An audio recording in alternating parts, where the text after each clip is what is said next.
দিন ছিল বৃহস্পতিবার বিকালে। আমার মনটা খুবই খারাপ ছিল। আমার বাবা অনেক অসুস্থ, তারপরও বাচ্চাদের জন্য করতে হয় এই আর কি। আমি আসার সময় চিংড়ি মাছ নিয়ে আসছিলাম। সেই চিংড়ি মাছগুলো বাছা হলো, তার ভেতর থেকে বড়গুলো বের করা হলো।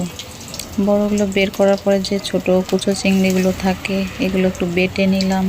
বাটার পরে একটু চাল ডাল মিলে একটু বাটলাম কাটার পরে সেগুলো মিক্স করে কাঁচামরিচ পেঁয়াজ সব কিছু দিয়ে একটু বড়ার মতো করলাম।